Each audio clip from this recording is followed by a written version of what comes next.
Então a gente vai voltar para o modelo 3D porque eu quero pegar esse par de engrenagens cilíndricas de dentes helicoidais e vou fazer a análise exclusivamente deixando só as engrenagens, porque vejam vocês, a ideia é a gente pegar esse par de engrenagens conjugadas para que a gente possa entender como é que as forças trocadas por essas engrenagens vão afetar os respectivos eixos de transmissão de potência. Porque olha só, se a gente entender a troca de forças entre um par de engrenagens cilíndricas de dentes retos, toda vez que a gente tiver engrenagens desse tipo em um eixo, a gente vai saber quais são as forças que a gente tem que usar para calcular a flexão oblíqua que entra na fórmula do dimensionamento da ASME. E aí, gente, eu quero que vocês entendam uma coisa antes de tudo, porque a gente tem vários tipos de engrenagens. Vocês podem, inclusive, pegar a primeira videoaula dessa disciplina ou até ir para a playlist de Elementos de Máquinas 2, porque lá vocês verão que a gente tem muitos outros tipos de engrenagem além das engrenagens cilíndricas de dentes retos. Inclusive, se você se lembrar, em uniões por interferência, logo no comecinho eu te mostrei o que acontece quando eu tenho transmissão de potência através de engrenagens cilíndricas de dentes helicoidais. Você se lembra que além da força tangencial e da força radial também a gente tinha uma força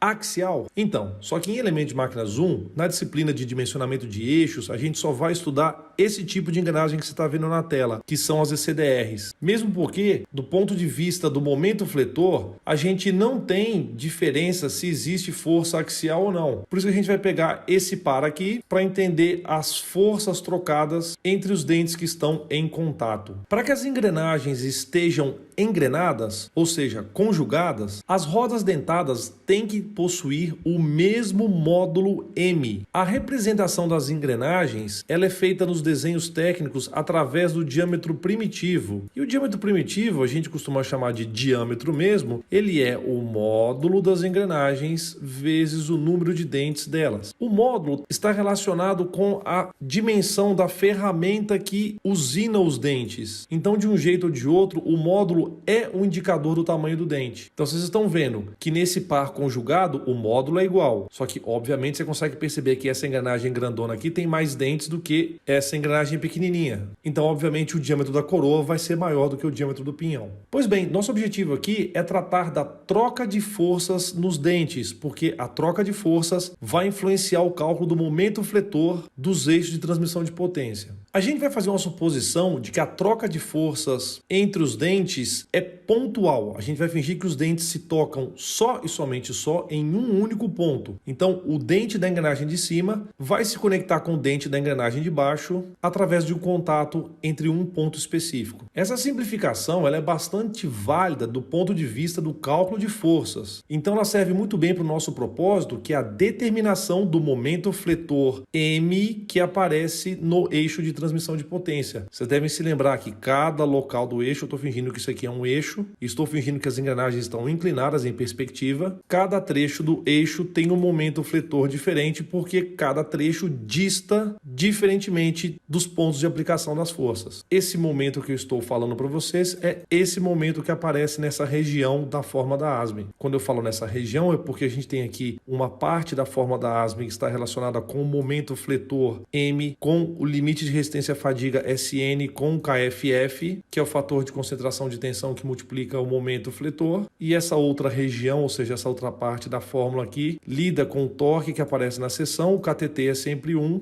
e o sigma E é o limite de resistência ao escoamento do material com o qual o eixo é confeccionado. E aí eu reforço com vocês que a forma da ASME ela é contra o escoamento e a fadiga do eixo. A gente consegue perceber claramente que são esses os modos de falha incluídos na formulação da ASME. Eu vou dar um zoom aqui no contato entre a roda pequena e a roda grande e vou deixar só a roda pequena isolada. Como ambas têm o dente com o perfil abaulado, a força trocada pelo flanco dos dentes acontece em um eixo que é perpendicular ao ponto de contato. Vocês vão se lembrar que essa é a linha de ação, que é a linha onde a troca de forças acontece. E é daí que vem o ângulo de pressão alfa das engrenagens cilíndricas de dentes retos. Esse ângulo alfa, ele é um detalhe construtivo dos dentes. Então, ele é uma propriedade intrínseca à geometria da engrenagem, à construção da engrenagem. Em engrenagens cilíndricas de dentes retos, o alfa costuma ser em torno de 20 graus. Deixa eu aproveitar e te mostrar um aplicativo que eu uso bastante em elementos de máquinas 2. Então eu vou pedir para você digitar aí geargenerator.com e aí você vai cair nesse aplicativo. Eu não gosto muito da forma com a qual o aplicativo aparece, então a gente troca aqui.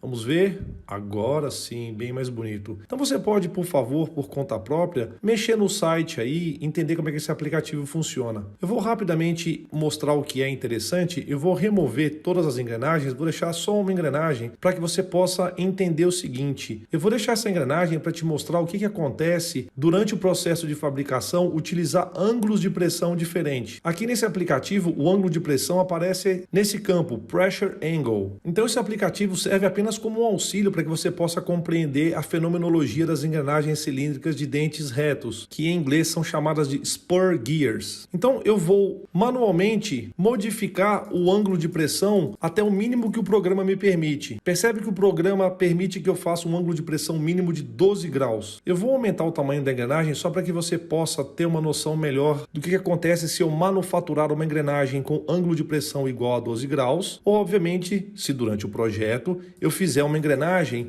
com, por exemplo, o máximo que o programa permite que eu vá é até 35 graus. E aí eu poderia mandar essa informação para uma máquina e aí a máquina fabricaria a engrenagem com esse formato. Isso aqui sim parece uma estrelinha ninja, hein? Se eu tivesse uma impressora 3D na minha época e eu conhecesse esse programa, o transferidor ia ficar pequeno, hein? Nossa Senhora! Muito bem, então você entendeu agora o que significa o ângulo de pressão. Então vamos voltar para o nosso estudo. Então o que eu vou fazer agora é pegar esse par conjugado e fazer um diagrama de corpo livre. De acordo com aquilo que eu expliquei para vocês anteriormente, o diagrama de corpo livre tem 2 passos fundamentais. O primeiro deles é separar os corpos. O segundo passo é marcar as forças recebidas. Só que antes de fazer a marcação das forças recebidas, mesmo porque a gente não sabe aí quem é motor, quem é movido, qual que é o sentido de rotação, antes de eu começar a marcação de forças, eu quero apresentar para vocês o tratamento vetorial que a gente dá para a troca de forças em engrenagens cilíndricas de dentes retos. Nesse caso, eu tenho uma engrenagem em cima e outra embaixo. Eu poderia ter engrenagens inclinadas, uma na esquerda, outra na direita. Então funciona da seguinte maneira: você entende a disposição geométrica e passa um eixo matemático através dos raios, passando pelo ponto de contato. Esse eixo matemático, como ele passou pelos raios, ele é chamado de eixo radial. Eu escrevi eixo radial só aqui embaixo, poderia ter escrito aqui em cima também, mas nesse caso é um eixo só. Por isso eu coloquei aqui embaixo, porque eu tinha mais espaço. Daí a gente sabe que as engrenagens estarão conjugadas em um único ponto. Então, eu estou pintando aqui de branquinho só para te ilustrar que esse é o ponto de contato na engrenagem pequena e esse aqui é o ponto de contato na engrenagem grande, ou seja, ponto de contato no pinhão, ponto de contato na coroa. Perpendicular ao eixo radial e passando pelo ponto de contato, a gente estabelece os eixos tangenciais. Agora eu tenho 2 eixos tangenciais, porque como as engrenagens estão separadas e eu tenho teoricamente um ponto de contato na coroa e o mesmo ponto de contato no pinhão, pelo fato deles estarem separados, eu escrevi 2 eixos tangenciais. Se você está assistindo essa aula desde o início, você sabe que a gente tirou essas engrenagens de um redutor e a gente sabe que essa engrenagem aqui era a engrenagem que saía do eixo intermediário e ligava no eixo de saída. Então a gente tinha um primeiro par, engrenagem motora, engrenagem movida, daí ia para uma engrenagem pequena motora,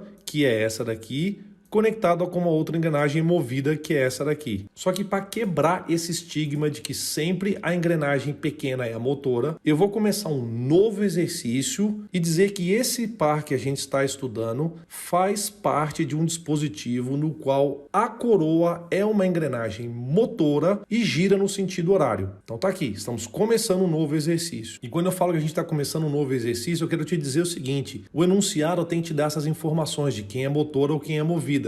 Não tem como você saber só olhando para um par de engrenagens isoladamente, tá bom? Então, nessa situação que eu tenho uma coroa girando no sentido horário e sabendo que essa coroa é motora, eu consigo constatar que o pinhão é um elemento movido e gira no sentido anti-horário, beleza? Então eu acabei de fazer essas constatações aqui. Eu gosto de dar um exemplo porque eu acho que é bem fácil e didático, pensando que essas engrenagens são banguelas. Olha que coisa interessante. Então eu penso que tem um dente aqui, e esse dente está descendo, descendo, descendo, descendo, descendo, e ele vai encontrar com o único dente da engrenagem pequena que está aqui esperando para receber o contato. Nessas circunstâncias, pelo fato do dente ser abaulado, vocês vão concordar comigo que o dente da coroa vai empurrar o dente do pinhão. Como ele está fazendo esse movimento, ele vai empurrar o dente do pinhão para onde, turma? Ao mesmo tempo para a esquerda e para baixo. Então, só para ficar organizado, eu vou usar vetores mesmo. Então, por ação e reação, o dente da engrenagem movida empurra o dente da engrenagem motora para cima e para a direita. Notem, por favor, que a força tangencial na engrenagem movida e a força tangencial na engrenagem motora, ambas têm mesma magnitude, mesma direção, mas sentidos contrários. Raciocínio esse que pode e deve ser aplicado às forças radiais, porque nós estamos falando do princípio de ação e reação, que é a terceira lei de Newton. As forças radiais, elas têm mesma direção, mesma intensidade, porém sentidos contrários. Então, como as forças radiais, elas passam pelo centro instantâneo de rotação de ambas engrenagens, essas forças não geram torque. Vamos recapitular. Qual é a definição de torque? Torque é força vezes braço. Nessa situação a gente tem as forças radiais, só que os braços são nulos. Então as forças radiais não geram torque. Inclusive, essas forças radiais são conhecidas pelo fato delas serem nocivas, porque elas não ajudam em nada na transmissão de potência. Ao contrário,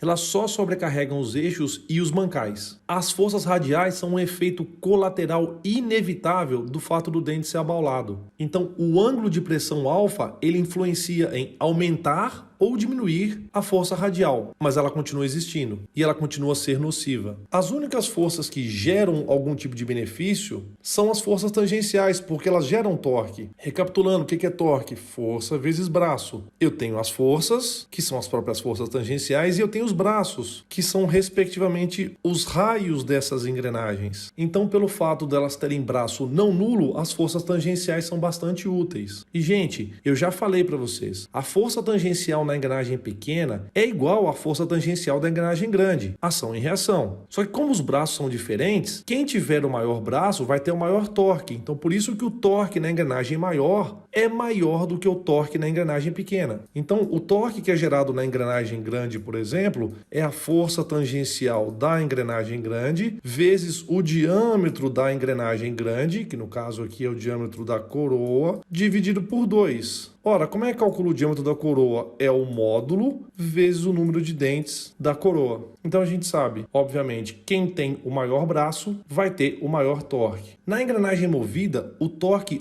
obviamente tem o sentido da força tangencial e por isso fica no sentido anti-horário. Por sua vez, no elemento motor, o torque obviamente tem o sentido da força tangencial também. E por isso que nesse caso ele vai ficar no sentido anti-horário. Presta atenção, por favor, que no elemento movido, o torque e a rotação são no mesmo sentido. E no elemento motor, o torque e a rotação são no sentido contrário. Eu sei que isso pode parecer estranho, mas é isso mesmo. Deixa eu te fazer uma analogia com o movimento retilíneo que isso vai ficar muito claro para você. Vamos pegar essa situação aí, que é um exemplo clássico do movimento retilíneo. Vamos supor que esse maninho aqui está empurrando essa caixa aqui para a direita. E aí eu vou fazer o diagrama de corpo livre dessa situação, só que desprezando essas forças de atrito aqui na horizontal. Qual é o primeiro passo para que a gente faça o DCL? Separar os corpos. Então vamos fazer isso. Pronto, separei os corpos. Obviamente eu sei que tanto a caixa quanto o maninho, ambos estão indo para a direita. E a gente sabe que o maninho é o elemento motor, portanto a caixa é o elemento movido. Qual que é o próximo passo? Marcar as forças recebidas. Então acompanha comigo aqui, por favor. O maninho empurra a caixa para a direita. Então a força recebida pela caixa é para a direita. Ora, por ação e reação, o maninho empurra a caixa para a direita.